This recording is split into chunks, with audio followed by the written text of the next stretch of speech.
Walang kahirap-hirap kumita ng pera. Ako na yata ang babae na pinagpala sa lahat ng mga kababaihan. Kapag sinuswerte ka nga naman, oo. Ang sarap matulog na maraming pera at gigising na may pera, tapos ang ganda-ganda ko pa. Ikaw na talaga, Cathy. Bongga ka, girl! Hindi mo alam kung gaano kahirap maghanap buhay. At hindi mo rin alam kung sino ang binangga mo. Ngayon matitikman mo ang balik ng karma sa kasamaang ginawa mo. Ako magpaparusa sa iyo hanggang sa magtanda ka. Mararamdaman mo ang bagsik ng aking kapangyarihan. Aray! Tulong! Tulungan niyo ako! Hindi ko na kayang sakit! Tama na! Tigilan mo na ako! Alam ko, ikaw na matanda ka may kagagawan nito. Parang awa mo na. Huwag mo naman akong pahirapan ng ganito. Patawarin mo na ako. Tiisin mo lamang ang hapdi, Cathy. Kailangan mamatay ang mga insekto para hindi na mas lumala pa ang sugat mo. Kinakain ng mga yan ang iyong balat at sinisip-sip ang iyong dugo.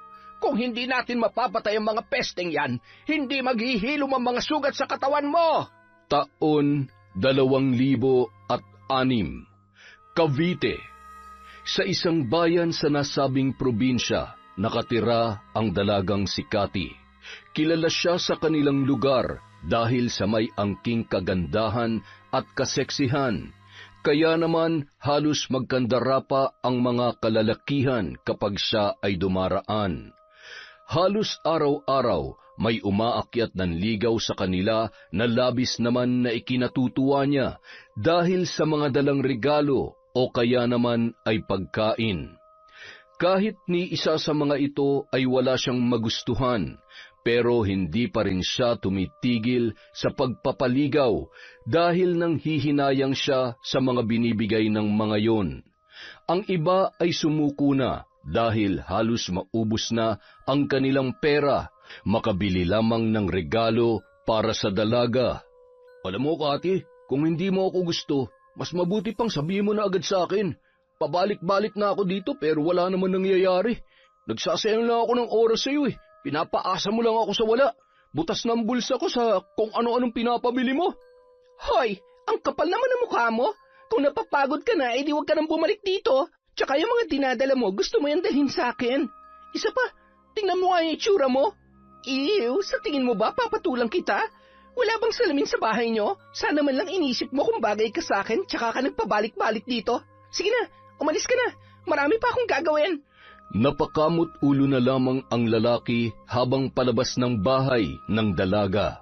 Sa paglipas ng mga araw, dahil sa masamang ugali ni Cathy ay unti-unti na ring natauhan ang mga lalaking nanliligaw sa kanya. Ulilang lubos ang dalaga kaya nagpapalipat-lipat siya ng tirahan. Walang nakatatanda o kamag-anak man lamang na sumasaway sa kanyang mga ginagawa. Wala rin siyang permanenteng trabaho dahil hindi siya nagtatagal sa kanyang mga pinapasukan. Ayaw niyang napapagod at mas lalong nawawalan agad ng gana kapag napapagalitan ng kanyang mga supervisor o napagsasabihan ng kanyang mga katrabaho. Mahaba na ang 2 buwan sa kanyang mga napapasukan at magpapasya na lamang na umalis at maghahanap ng iba na mas magaan ang gawain. Sa ganda kong to, hindi bagay sa akin ang trabahong yon. Kaya hindi ako magtsatsaga sa kakarampot na sahod. Masisira lang ang ganda ko, hindi ko naman ikakayaman yon.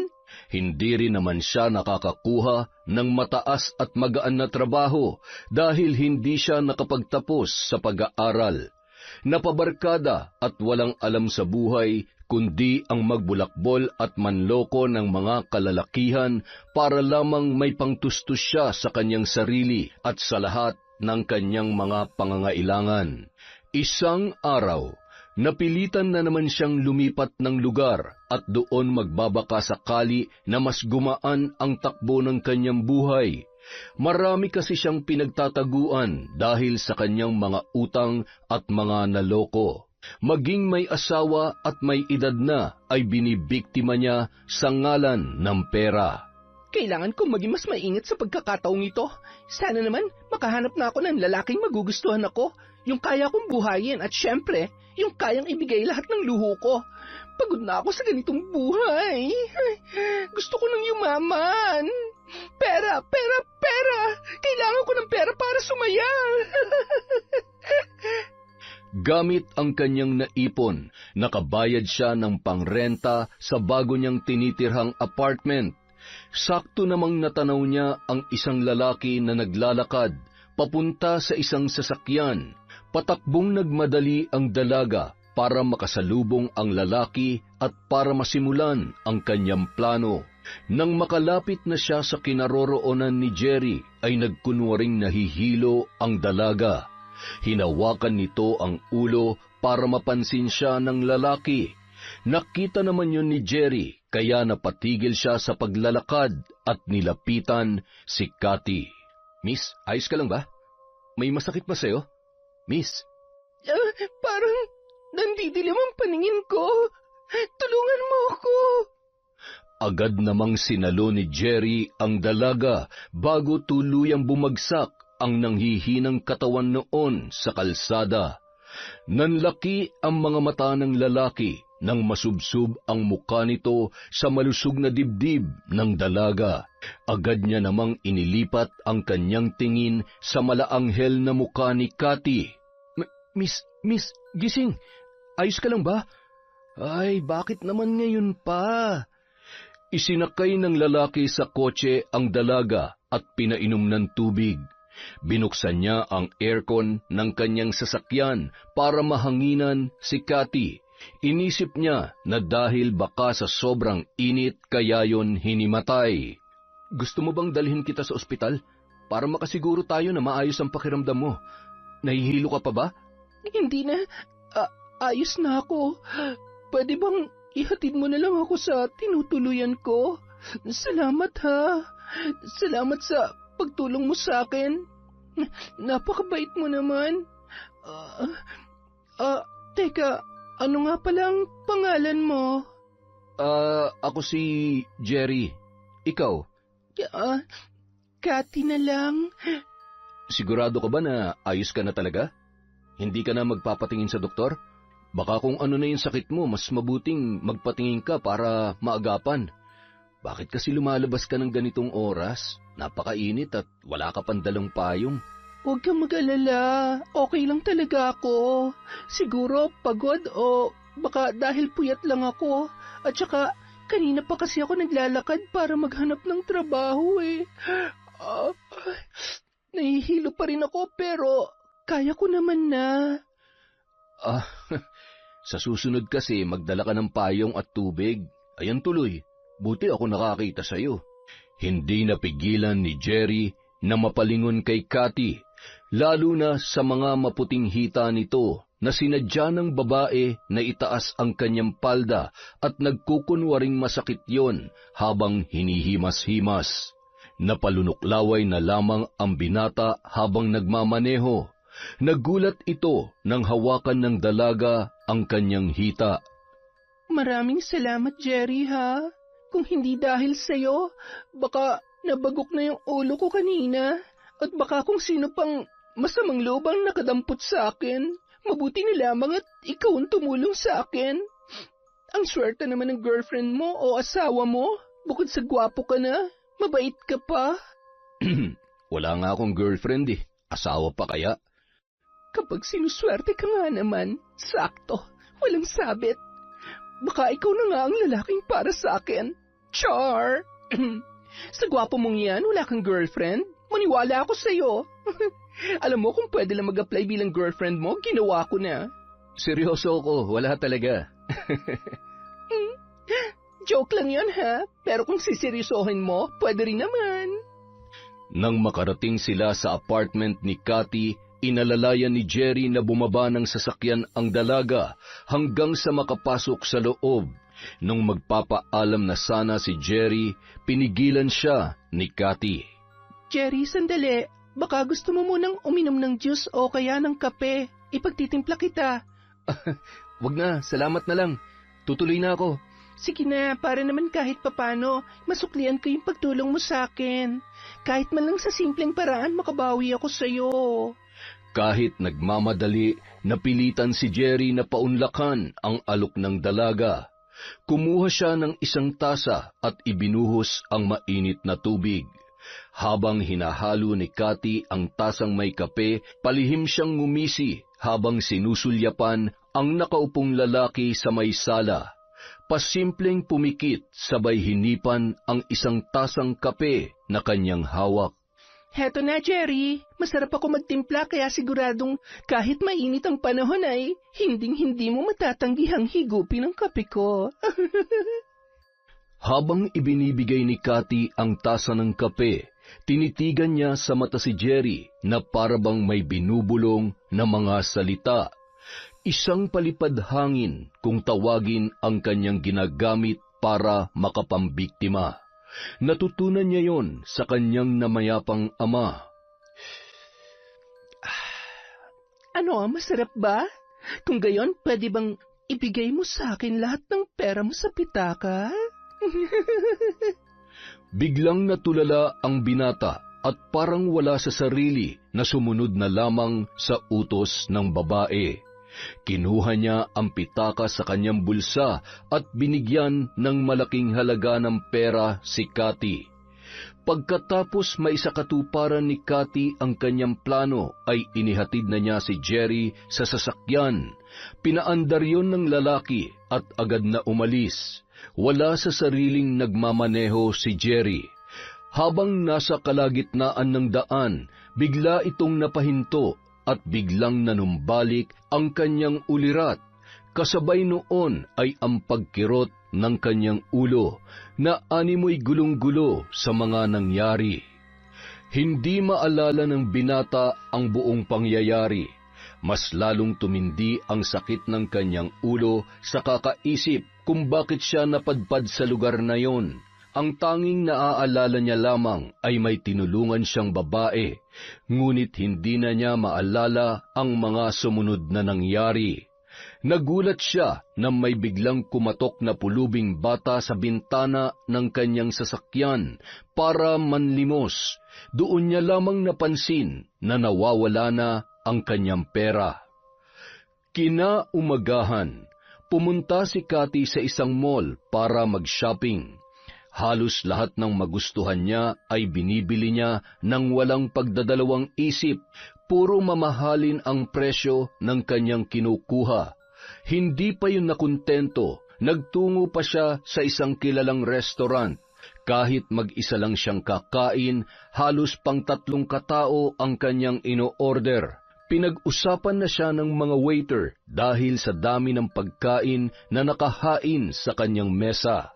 Hay nako, Tay, kung nabubuhay pa sana kayo ngayon, nararanasan niyo rin ang ginhawang nararanasan ko. Kayo kasi maaga niyo akong iniwan. Di hamak na mas magaling akong dumiskarte kaysa sa inyo. Pero hindi bale, ikakain ko na lang kayo sa bawat mamahaling restaurant na pupuntahan ko. Basta, Tay, ha? Huwag mo akong pababayaan kung nasan ka man ngayon.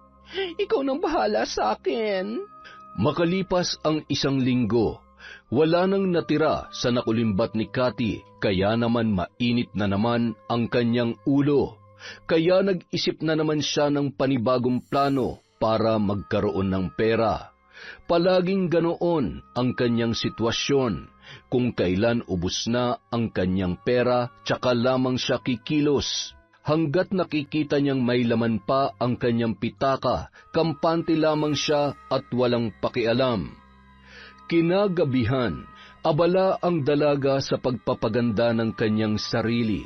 Nilagyan niya ng pulang lipstick ang kanyang mga labi at nagbihis ng napakaigsing palda.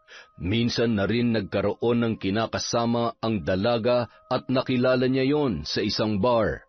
Ngunit hindi nagtagal ang kanilang relasyon nang mapansin ng lalaki na pera lamang ang habol nito sa kanya. At hindi niya rin nagustuhan ang ugali ni Cathy.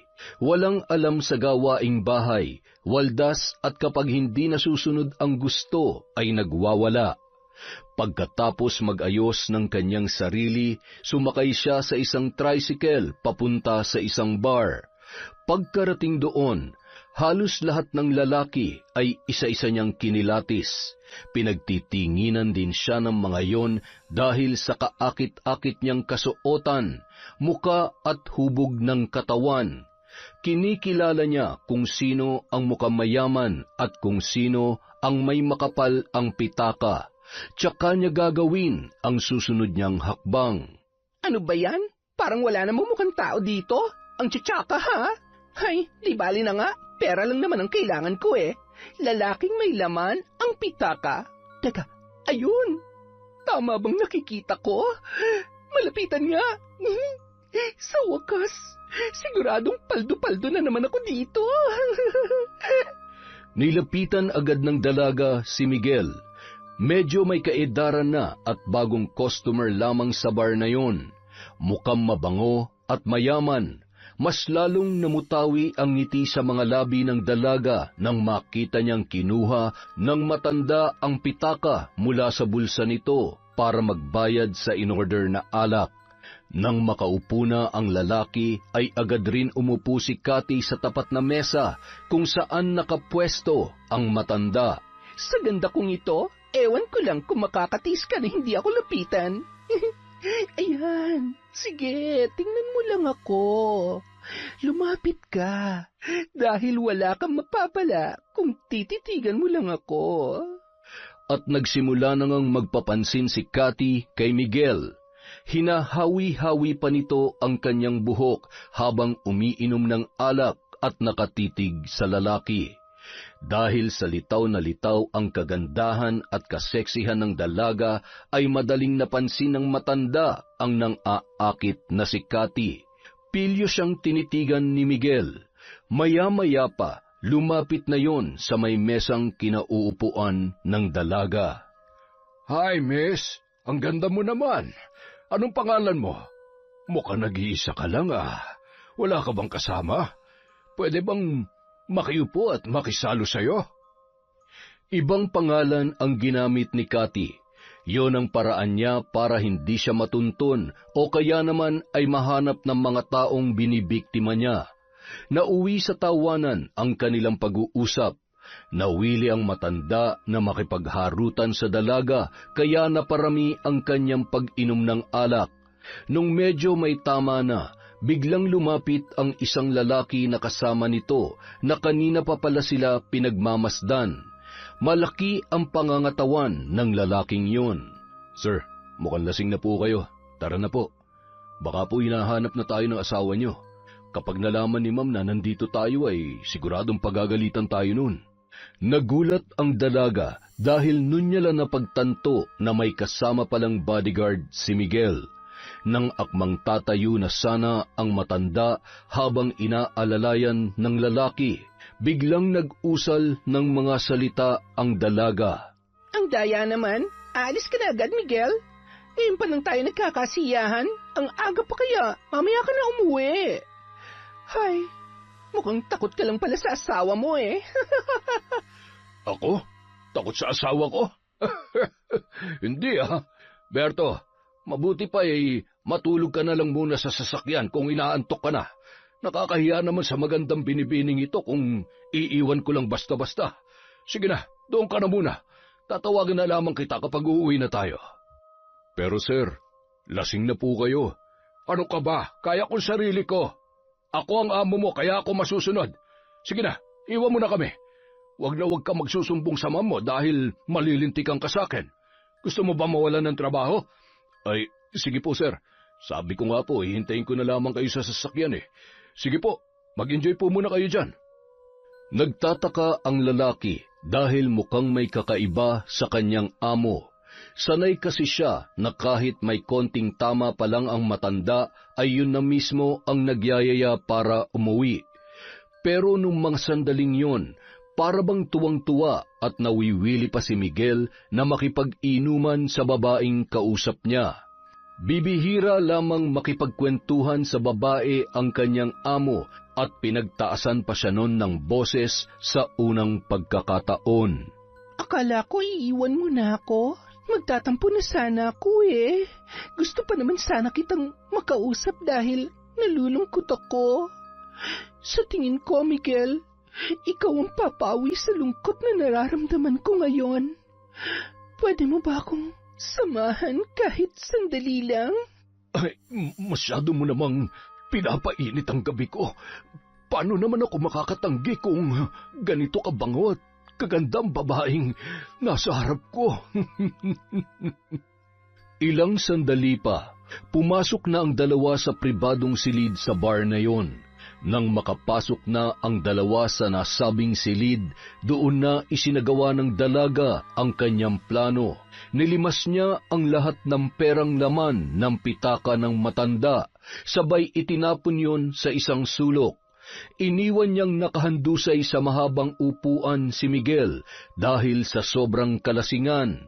Nagmamadali namang lumabas ng bar ang dalaga, sabay pumara ng tricycle. Samantala, kanina pa tingin ng tingin ang bodyguard ni Miguel sa kanyang telepono at inaabangan ang tawag ng kanyang amo. Nabaling ang kanyang paningin nang makita si Cathy na sumakay sa tricycle, kaya kinabahan yun at nagmadaling lumabas ng kotse para pumasok sa loob ng bar. Sir? Miss, nasa na po yung lalaking nakaupo dito kanina?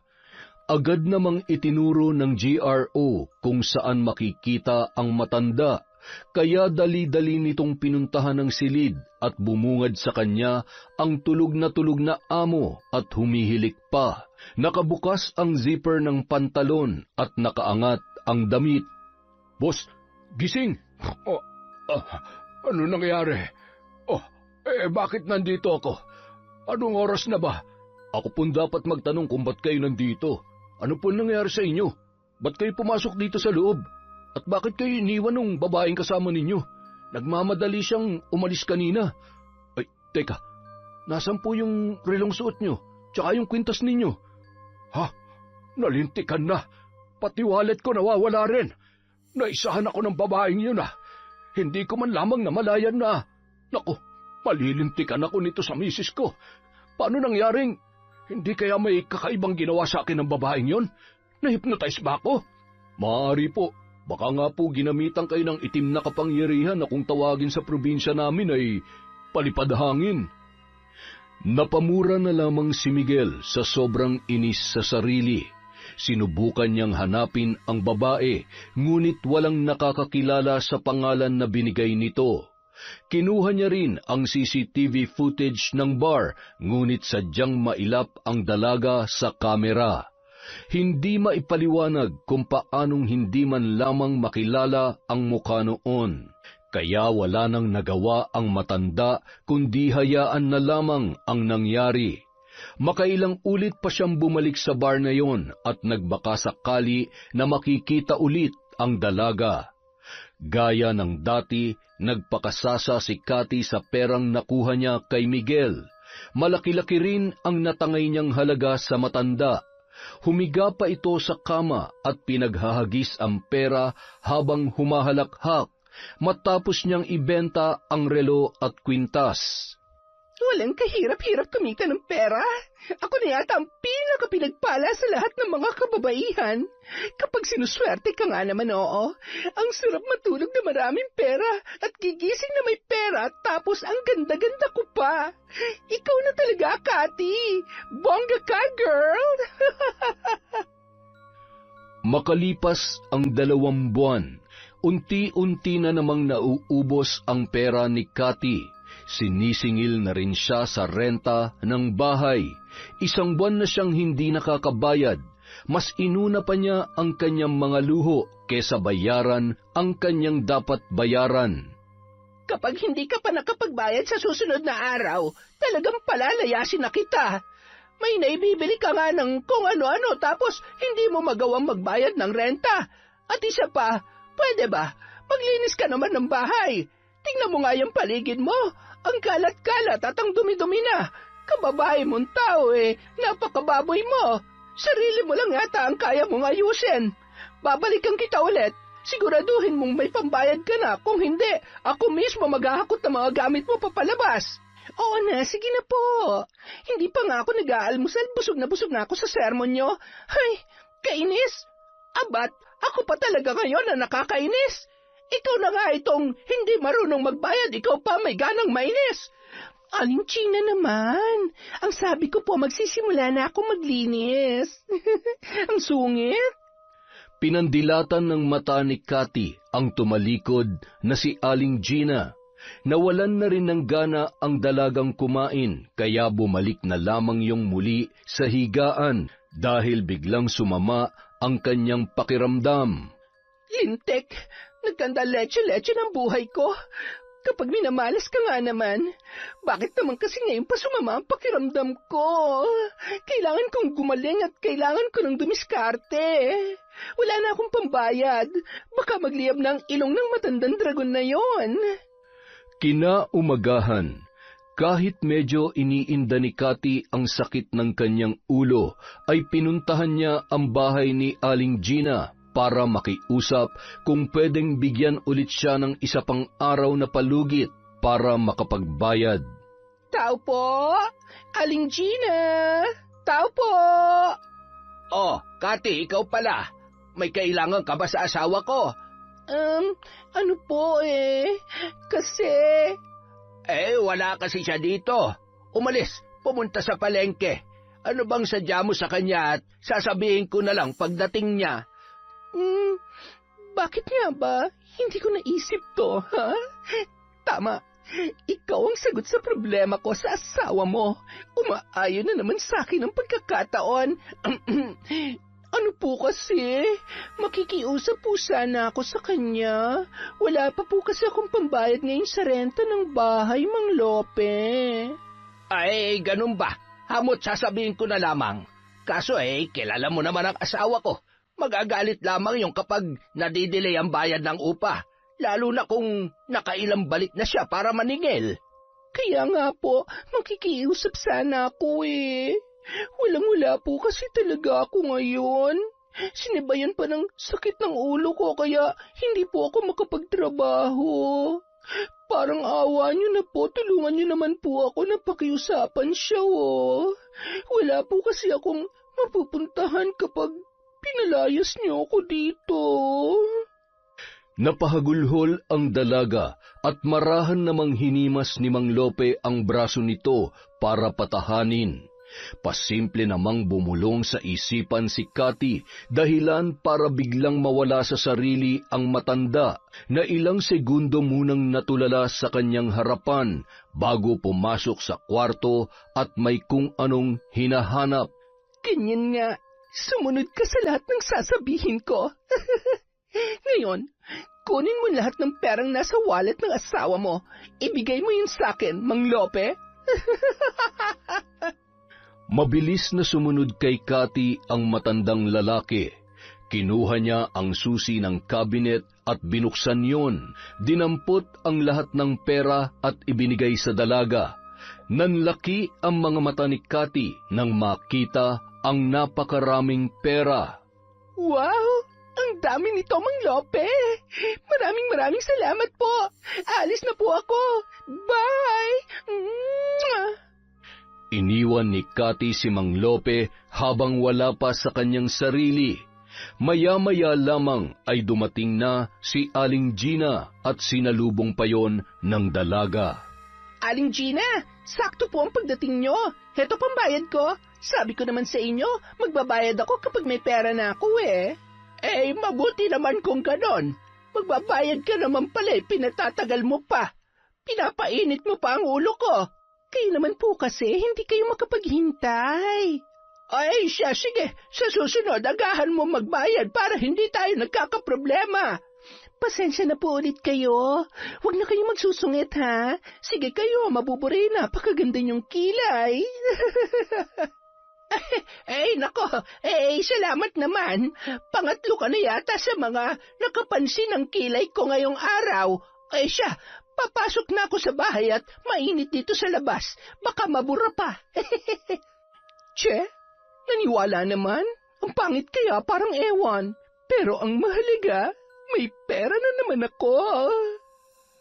Samantala, nang makapasok si Aling Gina sa bahay ay agad niyang iniabot kay Mang Lope ang pinamili at pinadala yon sa kusina. Dumiretso siya sa kwarto para magpalit ng damit na basang-basa ng pawis. Paglabas niya ay wala pa ring imik ang asawa nito, kaya nilapitan at tinapik yon sa balikat.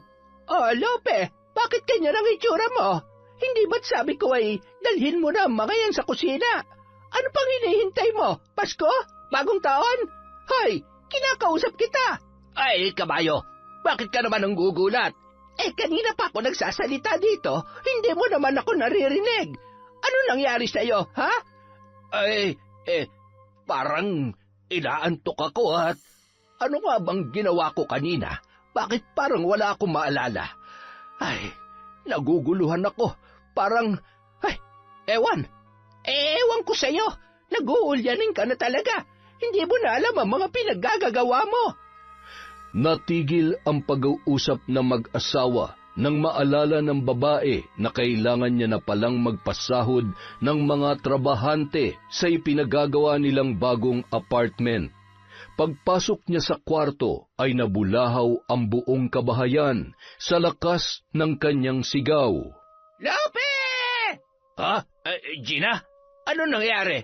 Nasaan ang pera ko dito? Kinuha mo ba? Dito ko itinatago yung mga inipong ko. Ano? Ay, hindi ko alam yung sinasabi mong pera.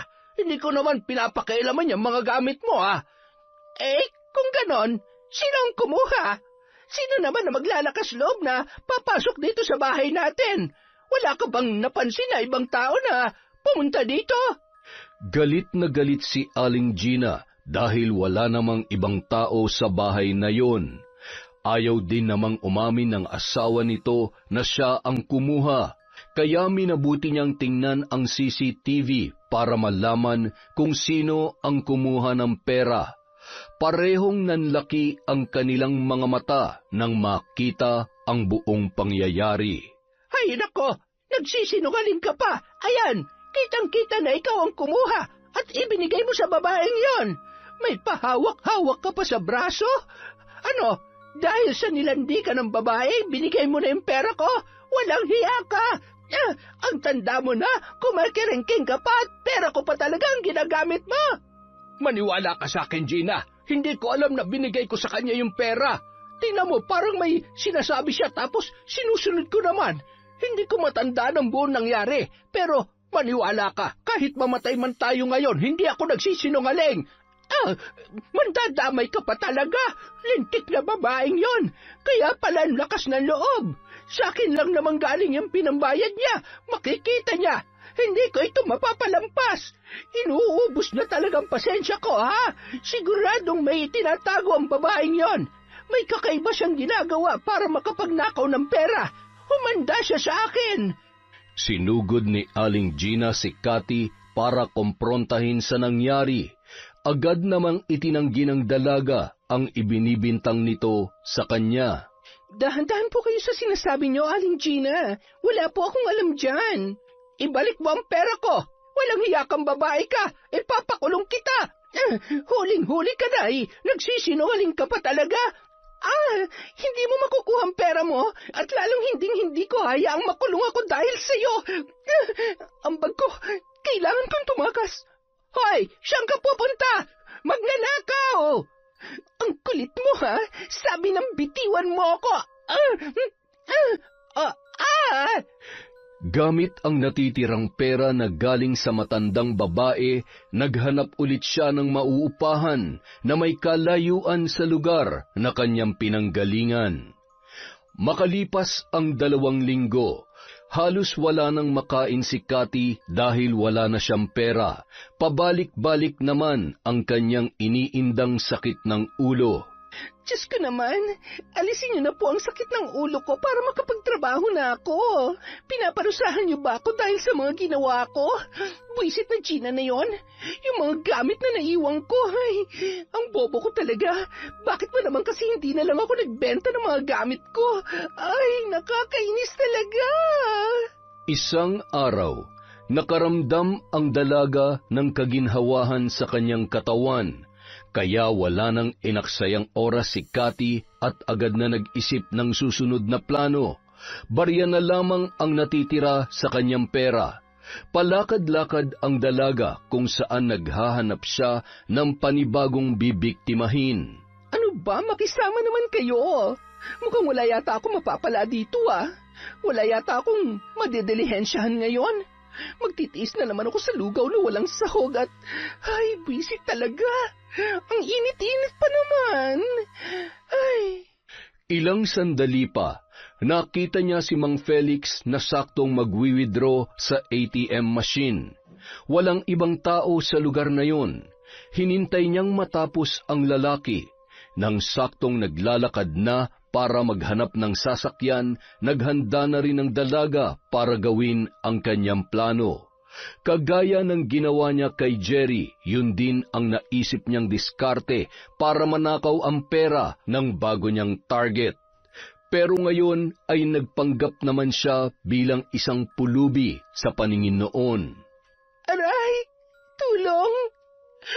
Tulungan niyo po ako! Oh, Iha, ano nangyayari sa'yo?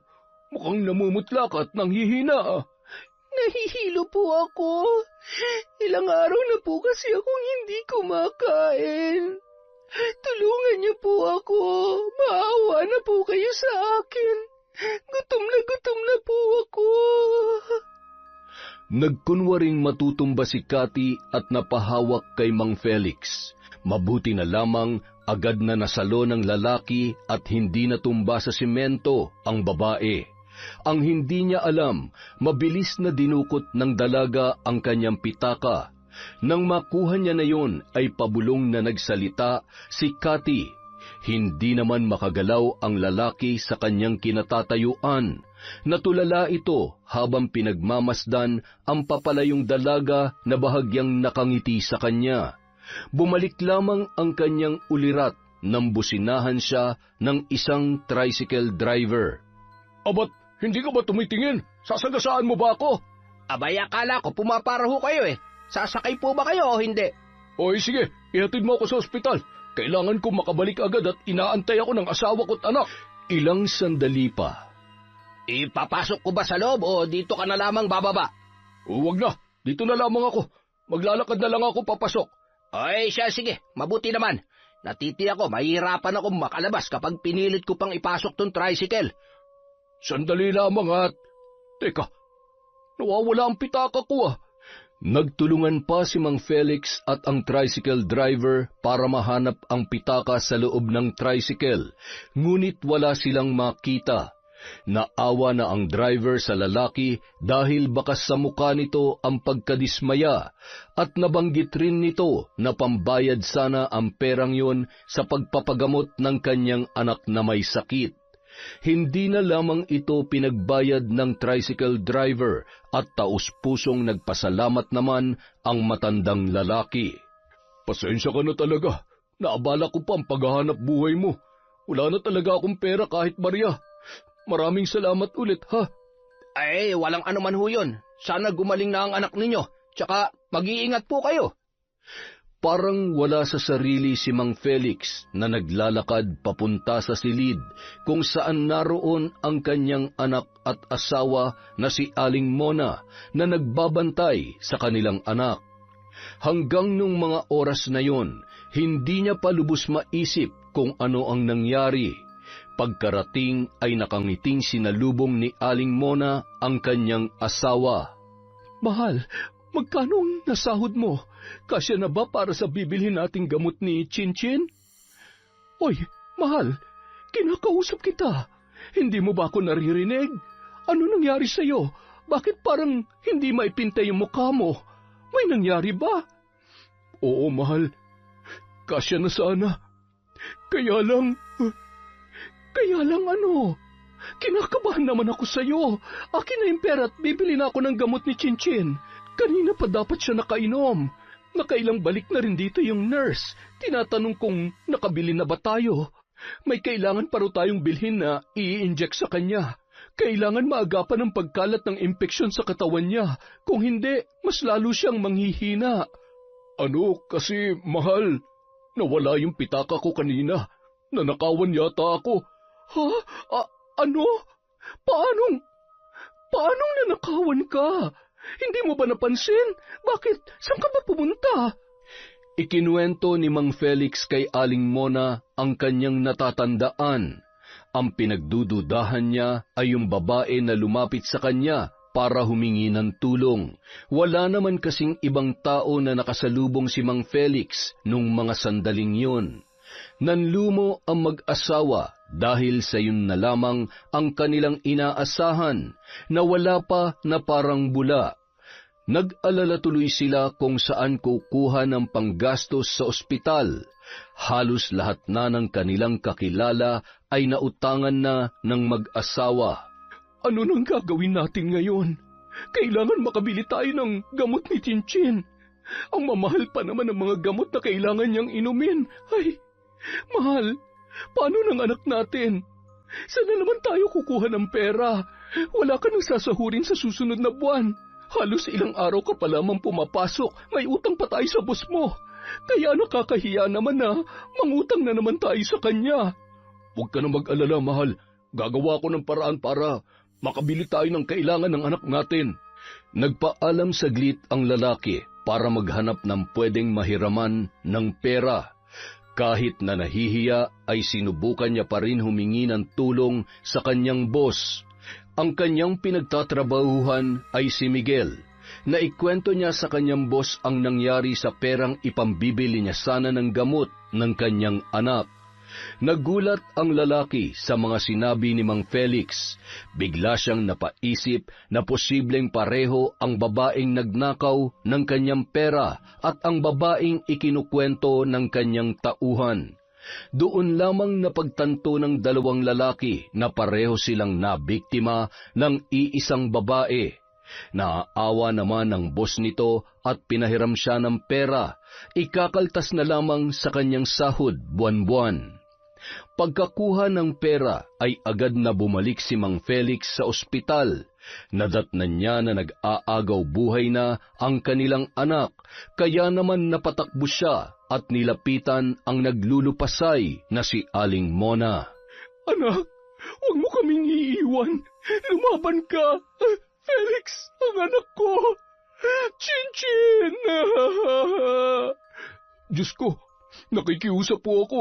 Huwag niyo namang hayaan mawala sa amin ang anak ko. Pakiusap po, iligtas niyo ang anak namin. Chinchin, huwag mong iiwan si nanay. Makalipas ang ilang oras, nanginginig pa rin sa takot si Aling Mona. Pinapakalma pa rin yon ni Mang Felix na noon ay labis pa rin ang pag-aalala. Mabuti na lamang ay naisalba yon ng mga doktor. Akala ko mawawala ng anak natin.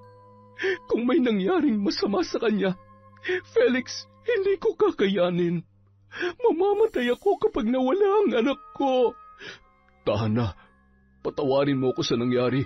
Kung naging maingat lamang ako, siguro'y hindi aabot sa puntong ganito. Hindi mo kasalanan na nangyari. Kung meron man dapat managot, walang iba kundi ang walang pusong nagnakaw ng pera mo. Napakasama niya. Samantala, pumunta ako sa presinto para i-report ang nangyari. Akalain mo, pati pala si Sir Miguel na biktima din ng babaeng yon. Kailangan niya managot sa batas. Hindi marunong lumaban ng patas ang walang yang babae na yun. Sige, mahal. Tama yung gagawin mo. Sana makasuhan ng babaeng yon at sana makulong siya habang buhay at pagbayaran ng mga kasalanan niya. Oo, mahal. Sige, aalis na muna ako, ha? Mag-iingat ka. Balitaan mo ako agad sa lakad mo, ha? Hindi na nag-aksaya pa ng panahon si Mang Felix at agad na nagtungo sa pulisya para humingi ng tulong. Pinasalaysay sa kanya ang buong pangyayari at ipinalarawan ang itsura ng mukha ng babae.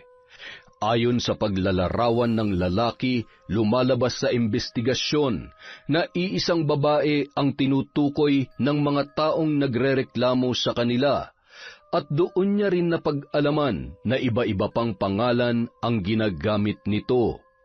Halos pare-pareho ang modus ng dalaga sa bawat binibiktima, kaya mahirap matunton ang kanyang kinaroroonan. Nangako ang mga pulis na kapag nakakuha sila ng impormasyon ay ipagbibigay alam nila agad sa lalaki. Maraming salamat po. Sana mahanap na at mapanagot ng babaeng yan para matigil na sa masamang gawain. Baka marami pa yung mga biktima. Nang makabalik sa ospital si Mang Felix, ibinalita niya kay Aling Mona ang kanyang natuklasan tungkol sa dalagang nambiktima sa kanya. Dahil sa may kaalaman ang ginang tungkol sa itim na kapangyarihan, napagtanto niya na ginagamitan ng palipadhangin ang mga biktima ng dalaga para makapagnakaw. Kaya pala ang lakas ng loob ng babaeng yan na magnakaw. Kung hindi ako nagkakamali, tama ang naiisip ko. Dapat sa kanya, mahal. Alam ko kung anong pumapasok dyan sa utak mo. Huwag mong gagawin yan. Sinasabi ko sa iyo, ilang beses na natin yung pinagtalunan. Kailangan maturuan ng leksyon ng babaeng yon. Kailangan putulin ang kanyang kasamaan. Hindi ako papayag na marami pa siya mabiktima. Humanda kang babae ka. Pagbabayaran mo lahat ng kasalanan mo. Dapat sa mga katulad mo, parusahan para magtino. Nangilabot si Mang Felix sa mga tinuran ni Aling Mona. Ramdam niya ang galit sa puso ng kanyang asawa. Ayaw na ayaw pa naman nito ng taong nanlalamang sa kapwa. Ang karunungan ni Aling Mona ay minana pa niya sa kanyang yumaong ina. Mula nang magkaanak sila ni Mang Felix ay sinubukan niya yung itigil. Sa pagkakataong yon ay mukhang desidido na siya na parusahan ang dalagang si Cathy gamit ang barang. Mahal, ikaw na muna magbantay sa anak natin. Uuwi muna ako, may kailangan akong gawin. Hindi ka na ba talaga magpapapigil sa gagawin mo? Alam mong kasalanan sa Diyos ang binabalak mo. Huwag mong ilagay sa mga kamay mo ang pagpaparusa sa taong yun. Ipaubaya mo na lamang yan sa batas. Kung aantayin pa natin ang mga pulis, natitiyak ko na marami pang mabibiktima ang babaeng yon. Kaya habang maaga pa, tatapusin ko ng kasamaan niya. Siguro naman mapapatawad ako ng Panginoon sa aking gagawin. Muntik na malagay sa peligro ang buhay ng anak natin dahil sa babaeng yon. Kung may nangyari kay Chinchin, hindi ako magdadalawang isip na tapusin siya. Pagkarating ni Aling Mona sa kanilang bahay, dumiretso agad siya sa kwarto at sa ilalim ng kanilang kama. Doon nakalagay ang kahon kung saan nakasilid ang kanyang mga kagamitan sa pambabarang. Hindi mo alam kung gaano kahirap kumita at hindi mo rin alam kung sino ang binangga mo. Ngayon matitikman mo ang balik ng karma sa kasamaang ginawa mo. Ako ang magpaparusa sa iyo hanggang sa magtanda ka. Mararamdaman mo ngayon ang bagsik ng aking kapangyarihan. Kinuha ni Aling Mona ang malaking itim na kandila sabay sinindihan. Mula sa kanyang bulsa, dinukot niya ang nakatiklop na papel na may guhit ng muka ng babaeng pinagbibintangan nila na magnanakaw. Binigyan ng kopya ng mga pulis ang kanyang asawa sa pagkakakilanlan ng babae. Kaya yun ang gagamitin ng ginang sa pagsasagawa ng barang. Pagkatapos ilagay ang papel sa pulang tela, ay nag-usal siya ng orasyon. Habang binibigkas ng ginang ang dasal, ay dahan-dahan niyang pinapatakan ng kandila ang muka ng babaeng nasa larawan. Nang halos matakpan na ng patak ng kandila ang muka ng babae, tinusok niya rin yun ng luma at mahabang karayom. Ngayon, mararamdaman mo ang init ng bawat patak ng kandila. Mag-aapoy ang buo mong katawan na ani mo'y sinisilaban. Mahapdi at parang pinapaso na nagbabagang bakal. Mararamdaman mo rin ang talim na parang tumutusok na mga karayom sa iyong katawan. Damhin mo ang parusang balik sa iyong kasamaan. Sige, humiyaw ka sa sobrang sakit. Samantala, biglang nakaramdam si Cathy ng kakaiba sa kanyang katawan. Hey, ano ba to? Mukhang may gustong pumasok na itim na kapangyarihan sa katawan ko Pwes, kung sino ka man, hindi ka magtatagumpay. Hanggat suot ko ang kwintas na ito, walang makakapanakit sa akin. Kaya akong protektahan nito kahit gaano pa kalakas ang kapangyarihan mo. Ipinakulam na kaya ako ng ginang na yon? Aba, nakinabang naman siya sa dami ng mamahaling gamit na naiwan ko sa apartment niya. Buisit siya. Namana pa ni Cathy ang kwintas na yon sa kanyang yumaong ama. Kilala yon bilang isang mahusay na albularyo. Sa kabilang banda, naramdaman ni Aling Mona na mukhang hindi gaanong tumatalab ang kanyang ginagawang pambabarang sa dalaga. Ganun pa man, hindi siya tumigil sa paggawa ng ritual. Pinagpapawisan ng ginang habang patuloy sa pagbigkas ng mga kahindik-hindik na salita. Maya-maya pa, biglang lumakas ang hangin at isang tinig ang narinig ng ginang. Sino kang nangangahas na barangin ako? Anong kasalanan ko sa'yo? Para malaman mo, hindi ako tatablan ng kapangyarihan mo. Magsasayang ka lang ng lakas. Kaya kung ako sa'yo, tigilan mo na yung ginagawa mo. Ako lang naman ang asawa ng lalaking ninakawan mo. Alam mo bang buhay ng isang tao nakasalalay sa perang ninakaw mo? Hindi ka marunong lumaban ng patas, kaya dapat sa'yo putulin yung mga kamay mo at dukutin yung mga mata mo para matigil ng kasamaan na bumabalot yan sa katawan mo. Nagpatuloy ang palitan ng mga salita ng dalawang babae. Dire-diretso lang din si Aling Mona sa pagsasagawa ng orasyon. Hindi naman nagpatalo si Cathy at pilit na nilalabanan ang kapangyarihan ng ginang. Hanggang sa lalong lumalakas ang kapangyarihan ni Aling Mona at mas lalong lumakas ang hangin hanggang sa naputol na at nahulog ang suot na kwintas ng dalaga. Tumilapon ang babae at tumama sa pader ng bahay na kanyang inuupahan. Aray! Walang hiya ka, matanda ka. Humanda ka. Babalikan kita. Hindi mo ako matatalo. Kung inaakala mo matatakot ako sa'yo, pues nagkakamali ka. Bigla namang nawala ang malakas na hangin at hindi na rin narinig ni Aling Mona ang tinig ni Cathy. Matagumpay na naisagawa ng ginang ang kanyang ritual laban sa dalaga. Samantala, halos hindi makatayo si Cathy sa sobrang lakas ng pagkakatalsik niya.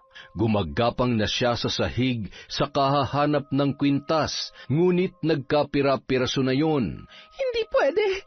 Kailangan kong kwintas na to. Hindi. Kinagabihan, nagising si Cathy ng alanganing oras nang makaramdam ang dalaga ng sobrang init. Para siyang nililitsyon na baboy sa nagbabagang uling.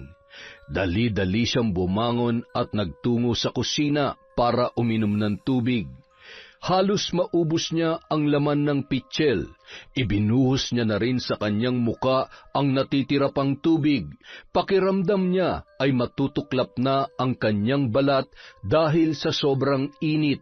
Aray! Tulong! Tulungan niyo ako! Hindi ko na kaya ang sakit! Tama na! Tigilan mo na ako! Alam ko, ikaw na matanda ka, may gawa nito sa akin. Parang awa mo na. Huwag mo naman akong pahirapan ng ganito. Patawarin mo na ako. Kahit anong sigaw ni Cathy para humingi ng tulong ay walang nakakarinig sa kanya. Kaya walang nagawa ang babae kundi tiisin na lamang ang sakit. Halos wala na siyang saplot sa katawan nang pagtatanggalin niya ang suot niyang damit. Kahit na nakatapat na siya sa bentilador ay wala pa rin yung epekto. Nahirapan na rin siyang huminga at muntikan ng himatayin. Tulong! Parang awa niyo na! Tulungan niyo ako!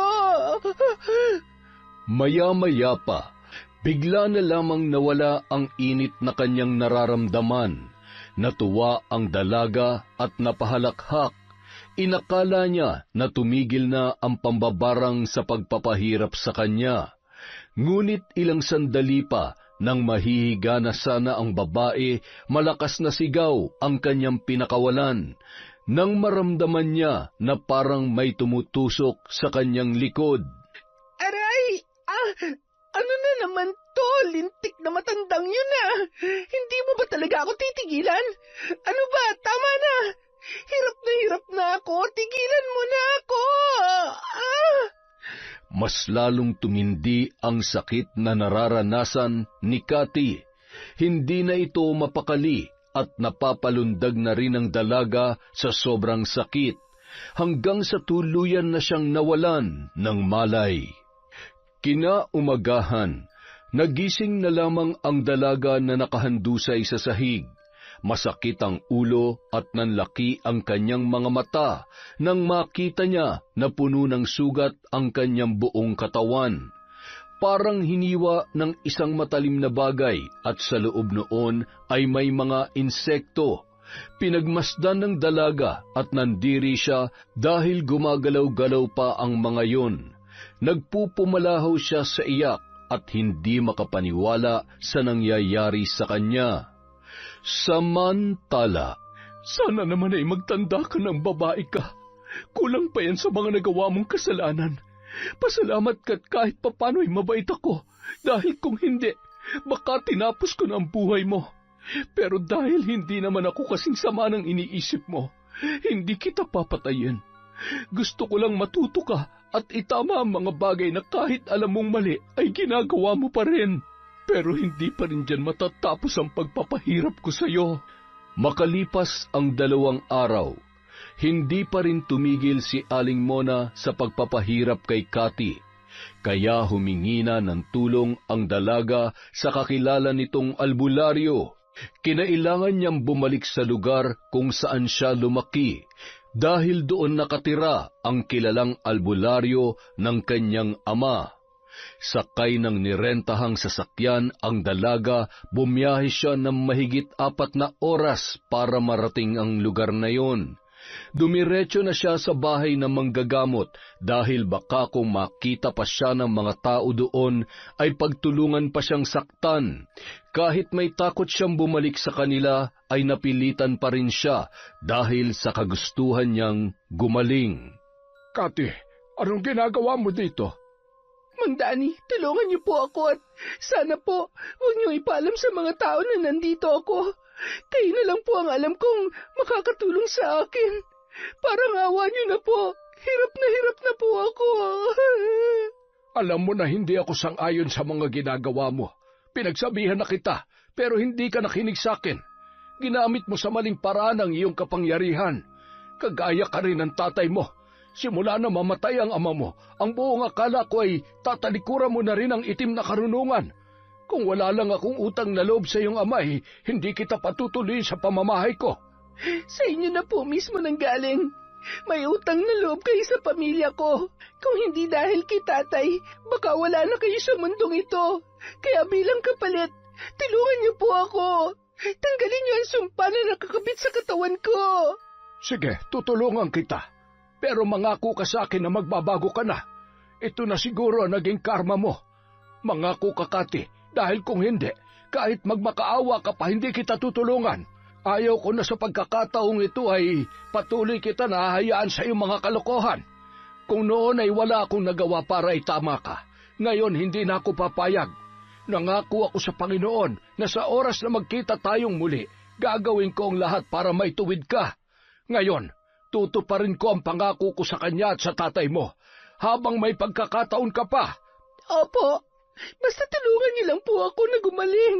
Pangako po magbabago na ako. Ang sakit. Pakiusap, gamutin niyo na po ako. Aray! Sa tingin ko, isa sa mga naging biktima mo may gawa nito. Pasalamat ka't hindi kanya balak patayin. Dahil kung ganon ang kanyang kagustuhan, malamang sa mga oras nito ay pinagpipiestahan ka na ng mga uod at bangaw. Nag-usal ng panalangin si Mang Danny habang nakapatong ang kamay sa ulo ni Cathy. Pinatakan ng matanda ng likido ang mga sugat sa kanyang katawan. Napasigaw siya sa sobrang hapdi at nangisay ang mga uod na nasa loob ng kanyang mga sugat. Aray! Ano po yung pinahid niyo? Ang hapdi! Parang sinisilabad ang pakiramdam ko. Aray! Tiisin mo lang.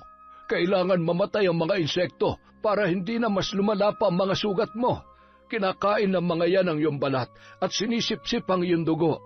Kung hindi natin mapapatay ang mga pesteng yan, hindi maghihilom ang mga sugat sa katawan mo.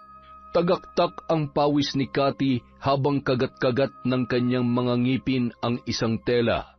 Hindi na kinaya ng dalaga ang sakit, dahilan para siya ay mahimatay. Pinahiga siya ni Mang Danny sa mahabang upuan na yari sa kawayan. Nilagyan ng matanda ng dahon ang mga sugat nito. Isa-isa niya ring sinunog ang mga insekto na lumabas sa mga sugat ng dalaga. Makalipas ang ilang oras, binalikan na ng malay si Cathy. Hinang-hina ang babae at humingi agad ng tubig kay Mang Danny. Oh, ito, inumin mo. Kumusta ang pakiramdam mo? May nararamdaman ka pa bang sakit? Medyo nanghihina po ang katawan ko. Nang tanggalin ni Mang Danny ang dahon na nakatapal sa mga sugat ni Cathy, namangha ang dalaga nang makita niya na naghilom na ang mga yon. Ngunit bakas pa rin ang mga peklat sa kanyang balat. Magaling na ang mga sugat mo, ngunit hindi pa rin ako nakakasiguro kung tuluyan ang ititigil ng mambabarang ang ginagawa niya. Hanggat hindi niya nararamdaman ang pagbabago mo, patuloy ka pa rin niyang parurusahan. Kaya habang may pagkakataon pa, tutulungan kitang humingi ng tawad sa kanya at maging sa iba mo pang nagawa ng kasalanan. Ayoko po, Mang Danny. Ayoko po makulong. Pangako magbabago na po ako. Pinagsisisihan ko na po ang mga nagawa ko. Simula ngayon, hihingi na ako ng tawad sa Panginoon. Magpapakalayo-layo na po ako at magsisimula ng panibagong buhay. Pero paano mga taong naperwisyo mo? Kailangan mo pa rin managot sa batas. Hindi ka pababayaan ng Diyos, iha. Magtiwala ka lamang sa Kanya. Gawin mo ang nararapat mong gawin. Kung gusto mo magkaroon ng kapayapaan, gawin mo kung ano ang tama. Paano kung ang tama ay siya naman magpapahirap sa akin? Ayaw ko pong makulong. Mang Danny, hindi ko po alam kung makakaya ko. Natatakot po talaga ako. Paano kung hindi na ako makalabas ng buhay sa kulungan? Napayakap na lamang si Cathy kay Mang Danny dala ng takot. Ngunit wala na siyang nagawa kundi sundin ang payo ng matanda dahil alam niya na yun ang tama. Samantala, naramdaman ni Aling Mona na may tumulong na isang albularyo kay Cathy. Hindi naman nakakaramdam ng galit ang ginang dahil inaasahan niya na ang gagawin nito. Kaya muli siya nag-usal ng orasyon para muling gumana ang sumpa na kinabit niya sa dalaga. Paglalaruan niya ito hanggang sa siya na mismo ang sumuko sa mga pulis para pagbayaran ang kanyang mga kasalanan. Mang Danny, tulong! Tulungan niyo po ako! Akala ko po ba napagaling niyo na ako? Bakit bumabalik ang sakit, aray? Tama na, ayoko na po! Pansamantalang lunas lamang yon, iha. Hanggat hindi tumitigil ang mambabarang sa paggawa ng ritual, hindi tuluyang mawawala ang sumpa sa katawan mo. Isa lang ang nais na makamit ng taong yon, hustisya, Cathy. Alam mo kung anong ibig kong sabihin. Kailangan mo rin humingi ng kapatawaran sa kanya. Paano po ako hihingi ng tawad? Hindi ko po siya kilala at hindi ko alam kung saan siya matatagpuan. Ayaw ko po talaga, Mang Danny. Hindi ko kakayanin ang buhay sa kulungan. Hindi tumigil si Mang Danny sa pagpapalakas ng loob ni Cathy. Laking pasasalamat naman ng dalaga sa matanda dahil ito na lamang ang taong pwede niyang lapitan at hingan ng tulong nung mga oras na yon. Matapos niyang gamutin ulit, hinayaan muna niyang mapag-isa ang dalaga para makapagpahinga at para na rin makapag-isip. Ilang oras ding naguguluhan ng dalaga hanggang sa hindi na nito namalayan na nakatulog na pala siya. Nang magising yon, ay muli siyang kinausap ni Mang Danny ng masinsinan. Maayos na ba ulit ang pakiramdam mo? Ano, nakapagdesisyon ka na ba? Opo, Mang Danny. Buo na po ang loob ko. Susuko na po ako sa otoridad. Tama po kayo. Kailangan kong pagbayaran ang mga naging kasalanan ko. Pero bago po muna ako pumunta sa presinto, pwede po bang samahan niyo ako sa puntod ni Itay? Gusto ko po muna siyang dalawin bago ako pumasok ng kulungan. Mabuti naman kung ganon. Sige, sasamahan kita. Huwag ka mag-alala, dadalawin kita palagi sa kulungan. Andito lamang ako, hindi kita pababayaan. Manalig ka lamang sa nasa itaas at hindi ka magtatagal sa loob. Magpakabait ka doon. Agad na nagtungo sina Mang Dani at Cathy sa sementeryo kung saan nakalibing ang kanyang ama. Hindi napigilan ni Cathy na pumatak ang kanyang mga luha. Naawa si Mang Dani habang pinagmamasdan ang dalaga. Malungkot man siya na makukulong ito, ngunit alam niya na yon ang makakabuti para sa lahat. Kinahapunan, naghahanda na si Cathy para sumuko sa mga pulis. Sasamahan naman siya ni Mang Dani. Maluha-luha pa ang dalaga habang binabaybay nila ang daan patungo sa presinto. Alam mo, kung saan man naroroon ang tatay mo ngayon, alam kong masaya siya sa gagawin mo. Alam kong labis ang kanyang pagsisisi dahil sa kanya'y nasira ang buhay mo. Kaya matutuwa siya dahil gusto mo nang ayusin ang sarili mo na kailanman ay hindi niya nagawa para sa kanyang sarili. Nang makarating sila sa presinto, ay agad na pinusasan si Cathy ng mga pulis. Kinunan ng litrato at kinuha na rin ang kanyang fingerprints. Pagkatapos noon ay ipinasok na ang dalaga sa selda. Humagulhol yun habang nagpapaalam ang matanda. Matatag ka, Cathy. Alam kong malalampasan mo ang lahat ng ito. Samantala, nung araw ding yon ay lalabas na ng ospital ang anak ni Mang Felix at Aling Mona. Mas lalo silang natuwa nang makarating sa kanila ang balitang pagsuko ni Cathy sa mga alagad ng batas. Hindi maipaliwanag ang sayang nararamdaman ng ginang nung mga oras na yon. Salamat naman at nagtanda ng babaeng yon. Patawarin niyo po ako, Diyos ko, kung nakagawa po ako ng kasalanan. Yun lamang talagang naisip kong paraan para parusahan at maturuan ng leksyon ang katulad niya. Natulungan ko siyang itama ang mga pagkakamali niya. Patawad po kung nagpasakop ako sa kadiliman. Lumipas ang ilang araw, linggo, buwan at taon. Naging mabait ang dalaga sa loob ng kulungan. Maraming naantig sa kwento ng kanyang buhay, kung papaano niya piniling magbago at takasan ang mundong kinagisnan niya simula pa lamang nung siya ay bata pa. Natuto rin ang dalaga sa mga gawain katulad ng mga gawaing bahay. Kapag linggo naman ay sumasali siya sa mga grupo ng mga kababaihan na nagninilay-nilay at isa na rin siya sa nagpapakalat ng salita ng Diyos. Isang araw, dumalaw si Mang Dani sa presinto at kinumusta ang kalagayan ng dalaga. Masaya ko na makitang malaki na ang pagbabago mo. Halos lahat ng mga salita na lumalabas dyan sa bibig mo ay patungkol na sa Diyos. Ipagpatuloy mo lamang yan. Salamat po sa inyo, Mang Dani. Dahil sa tulong nyo, namulat ko sa tama ang mali. Ngayon nararamdaman ko ng mabuhay ng masaya at payapa. Oo, Iha. Talagang mararamdaman mo ang tunay na saya dahil may maganda akong balita sa iyo. Malapit ka na makalaya. Dininig na ng Diyos ang mga panalangin mo. Talaga po? Maraming salamat, Panginoon ko.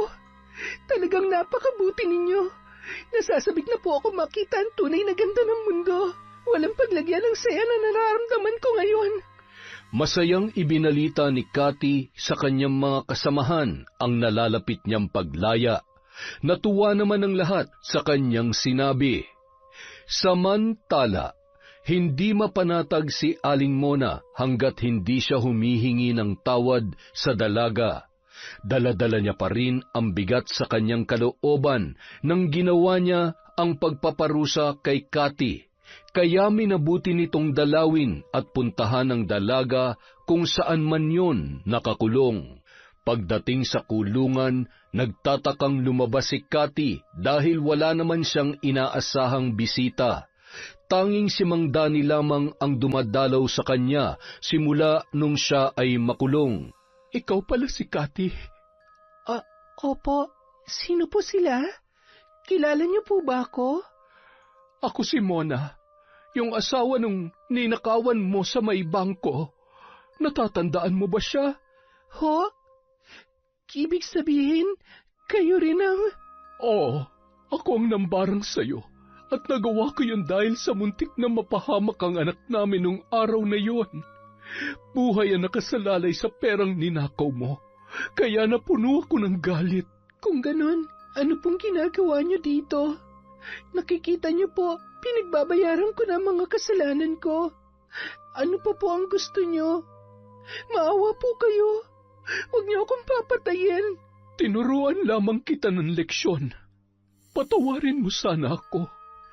Natigilan si Cathy sa sinabing yon ni Aling Mona. Ilang minuto bago siya nakapagsalita. Bakas sa kanyang muka ang pagkabigla at hindi siya makapaniwala na pinuntahan pa siya ng ginang. Ho? Bakit po kayo humihingi ng tawad sa akin? Ako po ang nakagawa ng kasalanan, kaya ako po dapat humingi ng kapatawaran sa naidulot kong problema. Muntik na mapahamak ang anak ninyo dahil sa akin, kaya patawarin niyo po ako. Sana po'y mapatawad niyo ako. Oo, Iha, matagal ka na naming pinatawad. Ang ginawa mong pagsuko ay nangangahulugan lamang na bukal sa loob mo ang pagsisisi. Ngayon mapapanatag na ang kalooban ko sapagkat pareho na natin nakamit ang kapatawaran sa ating mga puso. Hindi mapigilan ni Cathy na mapayakap kay Aling Mona. Parang nabunutan ng tinik ang kanilang mga dibdib nung mga sandaling yun. Nang makauwi na si Aling Mona ay agad niyang kinuha ang kahon na naglalaman ng kanyang kagamitan sa pambabarang. Isa-isa niyang sinunog ang mga yon, katulong ang kanyang asawa at anak. Mahigpit na yakap ang itinugon ng kanyang asawa bilang pagpapakita ng tuwa at kasiyahan para sa ginang. Masaya sila na tuluyan ng tinalikuran ni Aling Mona ang itim na kapangyarihan. Kailanman ay hindi ko na yan muling gagamitin. Ngayon, abo na kayo at tuluyan na kayong tatangayin ng hangin. Masaya kami ng anak mo para sa iyo, mahal. Ito ang araw na pinakahihintay ko. Ngayon kasama na ng mga abo na yan. Tinangay na rin ang hangin ang pangambang nararamdaman ko kapag ginagamit mo yan. Makalipas ang 2 buwan, dumating na ang araw na pinakahihintay ni Cathy. Ito na ang araw ng kanyang paglaya. Masayang sinundo ni Mang Dani ang dalaga at dumiretso yon sa kanyang bahay. Wala na kasing ibang pamilya si Cathy na pwede niyang puntahan. Abot langit ang pasasalamat niya dahil muli siya mabubuhay ng malaya at payapa ang kalooban. Salamat po, Panginoon, dahil sa kabila ng aking mga nagawang kasalanan, hindi niyo pa rin ako pinabayaan. Utang ko po sa inyo ang panibago kong buhay. Samantala, nabalitaan ng pamilya ni Aling Mona ang araw ng paglaya ni Cathy. Natuwa sila para sa dalaga. Nang maikwento ni Cathy kung ano ang buhay na nakagisnan niya at kung anong paghihirap ang naranasan niya, ay nangibabaw ang awa na naramdaman ni Aling Mona para sa kanya. Makalipas lamang ang 1 linggo, simula nang makalabas si Cathy sa kulungan, nagpasya siyang muli nang bumalik sa Cavite para doon maghanap ng trabaho. At doon niya rin gustong simulan ang kanyang pagbabago. Sa awa ng Diyos, sa kabila ng kanyang mga karanasan sa buhay, maswerteng natanggap ang dalaga bilang tindera sa isang food court sa isang mall sa nasabing lugar. Kahit na umuuwing pagod at puyat ang dalaga, ay naging masaya pa rin ito, lalo na matanggap niya ang unang sahod na mula sa kanyang pinagpaguran. Ganito palang kumikita ng pera sa marangal na paraan. Kahit na mahirap, pero masaya pala. Hindi ko man mabili lahat ng luho ko, nagpapasalamat pa rin ako dahil malaya ako nabubuhay dito sa mundo, malayo sa dating ako, at walang inaapakang tao. Isang araw, habang naglalakad si Cathy papunta sa sakayan pauwi sa kanyang inuupahan na bahay, aksidenteng nakabangga niya ang isang pamilyar na lalaki. Teka, mukhang pamilyar ang mukha mo ah. Tama, ikaw nga. Sinadya mong mabangga ako, no? Para ano, kapag tinulungan kita, nanakawan mo na naman ako? Pwes kung inaakala mo na magagawa mo ulit yun sa akin, nagkakamali ka. Bistado ko na yung style mo. Maganda ka pa naman, pero kawatan ka pala. Jerry? Hindi ko talaga sinasadya. Aray, tulungan mo naman ako. Hoy, ang sakit. Napaka-judgmental naman. Hindi ba pwede nagbago na ako? Wala nang pakialam si Jerry kahit nagmakaawa pa si Cathy. Sa halip na tulungan itong tumayo, ay iniwan niya na lamang ang dalaga at walang lingon-lingon na sumakay sa kanyang sasakyan. Habang dahan-dahang tumatayo si Cathy at paika-ikang naglakad. Samantala, habang umaandar ang sasakyan ni Jerry ay nakita nito sa salamin ang kalagayan ng dalaga. Napaisip ang lalaki na baka nga hindi nagsisinungaling si Cathy nung mga oras na yon. Totoo kayang nasaktan talaga siya? Ano ka ba, Jerry? Maniniwala ka na naman ba sa palabas ng babaeng yan? Buisit, napakahusay talagang magpanggap. Minsan mo na ako naloko kaya tantanan mo ko at baka makalimutan kong babae ka. Hindi porket maganda ka, madadaan mo ako sa paawa-awa mo. Ay, tumigil ka nga sa karupukan mo, Jerry. Hayaan mo na siya.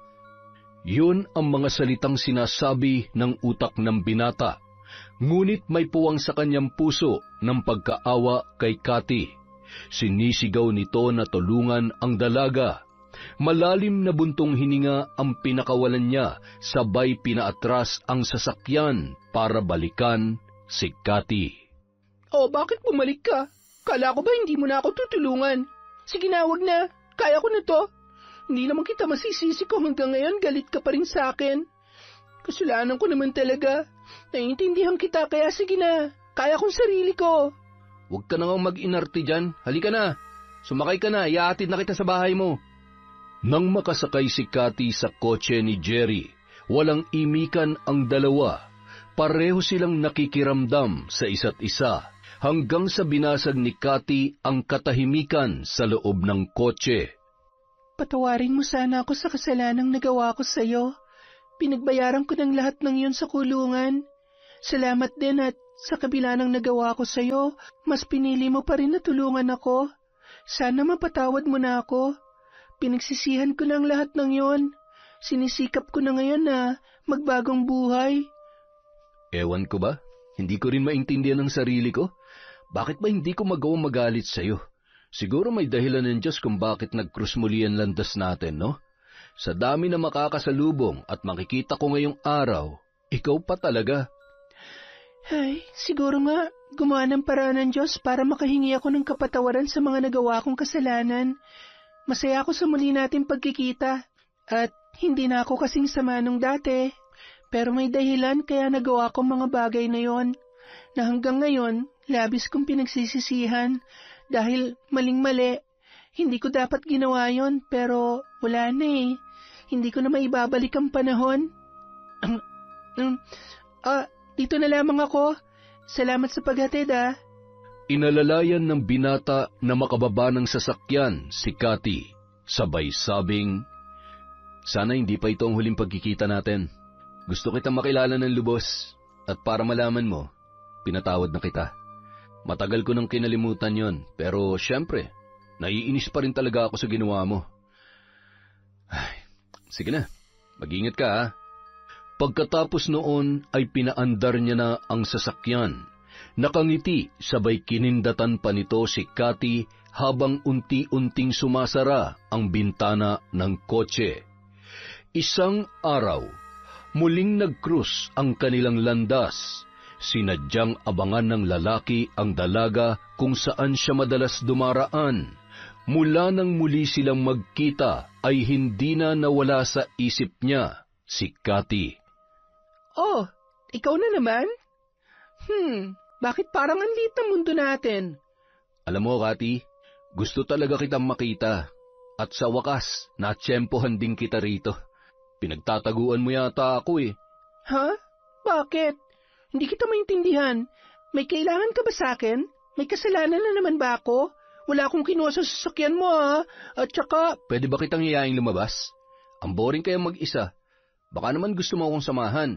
Para naman makabawi ka sa akin. Sabihin na natin na gusto talaga kitang makilala, makasama, at, basta. Ano? Okay lang ba sa'yo? Ano? Nagbibiro ka ba? Ako?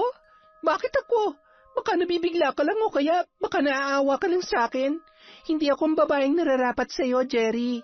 Alam mo naman kung anong klaseng tao ko, kung anong pinagmulan ko. Magkaiba tayo ng mundo. Marami ka pang makikilalang babae dyan. At saka, wag mo nga akong tinitingnan ng ganyan. Malapit na akong matunaw at baka mamaya kiligin pa ako sa'yo. Siguro gusto mo lang akong gantihan sa ginawa ko, no? May pinaplano ka bang masama sa akin? Hoy, wag kang ganyan. Ano? Tumingin ka nga sa akin. Dito. Hoy, sa mata ko. Yan. Mukha ba ako masamang tao? Ha? Sa gwapo kong to, sa tingin mo magagawa kong... Huwag mo akong dinadaan-daan sa ganyan, ha? Para kang ewan. Kapag ako nainis, papatulan talaga kita. Tara na, libre mo ako. Wala pa akong sahod. Yon! Walang problema. Kati, seryoso. Kapag niligawan ba kita, papayag ka ba? Jerry, kapag sinuntok ba kita para magising ka sa katotohanan, aaray ka? Ang dami mong sinasabi. Tsaka na natin pag-usapan yan. Baka mamaya, pagkatapos natin kumain, magbagong isip mo. Alam mo na, baka gutom lang yan. Oh, teka nga, nilalagnat ka ba? Basta, akala mo titigilan kita? Mula ngayon, kung kinakailangan kitang kulitin, oras-oras man yan, hanggang sa mahulog ka sa akin at maging tayo gagawin ko. Ang totoo, di ko alam kung bakit kahit nagalit ako sa ginawa mo sa akin, hindi talaga kita makalimutan eh. Matagal-tagal na rin yun, pero hanggang panaginip, dinadalaw mo pa rin ako eh. Anong akala mo sa akin? Multo? Mumultuhin talaga ako ng katotohanan kapag hindi naging tayo. Simula noon, palagi nang lumalabas ang dalawa at matyagang niligawan ni Jerry si Cathy, hanggang sa makamit nito ang matamis na oo ng dalaga. Malaki na ang pinagbago ni Cathy, malayong malayo na sa unang pagkakakilala sa kanya ng lalaki. Sa kabila ng pagtatapat ng dalaga sa naging pagkatao at nakaraan niya, ay hindi yon naging hadlang para mahalin siya ni Jerry. Sa halip ay mas lalo itong humanga at napabilib sa katapangan ng dalaga. Matapos ang 2 taon bilang magkasintahan, nagpasya na rin silang magpakasal at bumuo ng sariling pamilya. Isang araw. Ay, ano ba naman tong tiyan ko? Kung ano-ano nang binibili ko sa iyong pagkain, sinusuka mo naman. Ano ba talagang gusto mo? Magagalit ka sa akin eh. Ano ba kasi yun? Gusto ko ng pinya. Yung pinya sa likod ng kapitbahay natin, hinog na. Sige na, samahan mo na kasi ako. Ano? Pambihira naman, mahal. Ano naman yung trip mo? O siya, mamayang gabi, gagawa natin ng paraan. Palihim na lamang na kinausap ni Jerry ang may-ari ng pinya para mapagbigyan ang hilig ng naglilihi niyang asawa. Yon! Isa na namang magandang kwento mula sa Kwentong Enteng. Dahil po dyan, meron po ulit tayong shout-out. Hello po kay Nelly Española. Shout-out kay Aprilin Asuncion, kay Sally Roldan, kay Carlita Nocerale. Hello po kay Elizabeth Sumalinog, kay Corazon Clemente. Hello po kay Manny Maniego, kay Brita Lane Pelico, kay Prince Jose, Lumagbas Nancy Rose Cose, Reynante Siena, kay Trio Cavibes, kay Catalea Soto. Hello po kay Jomar Tabacon, kay Celestina Siguya, kay Elizabeth Dungka, kay Febe Ranyada. Hello po kay Jeneline Mix Vlog. Hello po rin kay Princess Marleyphil Davido. Hi kay Ryan Alba, Mama Loretta, John Peter from Elidia Bobes. Hello po kay Pasiano Guerrero. Hi kay Barner Bucky, kay Idol Ashtin of Liga. Shout out kay Marjorie Dequilia, kay Ivan Jose Pabriag from Joanna Rosette Marasigan. Hello po kay Renante Alejo. Shout out kay Belen Malbas, kay Mariam Duca, kay Mira. Hello kay Hana Maylin Sesgundo, kay Gay Somodio. Hello po kay Mel Santarita, kay Irma Umali, kay Crijel Mamado, kay Arlene Torquiza. Hi kay I Love Traveled, kay Honey Austria, kay Emily Yumi. Hello kay Alma Naong, kay Charlene Gumansing, Michelle De La Cruz, Torillos and Guiwan family from Joel Guiwan, kay Jing Villaran, kay Langga Jonah. Hello po kay Jose Arcaliana, kay Alfreda Alano. Shout out kay Jenny, Laurelin at LJ from Lawrence, Balubayan. Hello kay Dapanderan Brewmaster, kay Frances Remuel Velches, kay Inday Besel TV, ang Lady Guard ng Pampanga, Yon Astig, at sa Jet Guard Agency. Hello po kay Earhart The Great Vlog, kay Dimples Yumi, kay Larcy Siriban. Hello kay Teresa Mabelin Francisco. Hello kay Milina Aswiani, kay Mariam Bautista. Hi sa Kakalja family from Connie Kakalja. Hello po kay Maricel Nogot from Yuki Machimoto. Hi sa mga taga Polomolok, South Cotabato from Biba Dima. Hello po kay Merly Kidian, kay Ramil Fariolin, kay Queen Haley, kay Mercedita Balana Reyes. Hello po kay Kimpoy Feliciano, kay Roberto Crimen, kay Analie Vallega, kay MGS 14, sa Yamasaki family, kay Leng, kay Kensuke, kay Kagari, at Kentaro from Ami Yong. Hello po kay Adoracion Espiritu. Hi kay Cola Lona, kay Robely Solivio, kay Corazon Federizo, Arlene Monggi Albader. Hi po kay Ryan Large, kay Missy MTD. Hello po kay Hilario Patra Jasmine. Hi po kay May Megs, kay Shagala Mary, Angelina Ignacio, Julie Zabate, kay Annabel Ibanez.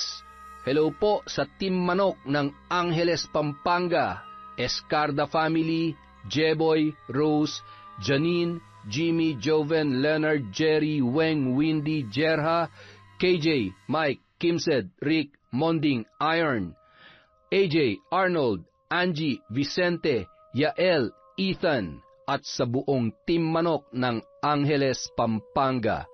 Hi po kay Tita Serrano, kay Noraline Olitsub, sa RGW Garment from Bastamage ako. Hi kay Vivian Collado, Kabutahe.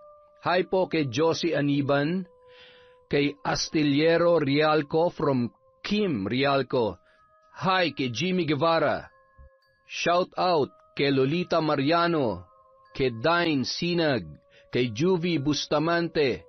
Hello kay Princess Kayla Martinez, kay JR Pineda, kay Isay Diaz, Mary Jane Alitin, Doris Estander, Pearl Torres, Evelyn Reyes, Ivan Pabriag from Joanna Rosette Marasigan. Hi kay Kay Sian from Kuya Koy. Hi po kay Account P1Z. Hello kay Mea Espiritu, kay Angelina Edelmira from Elizabeth Dungka. Hello po kay Janet Cisneros, kay Alfredo Siguya, kay Marilu Francisco.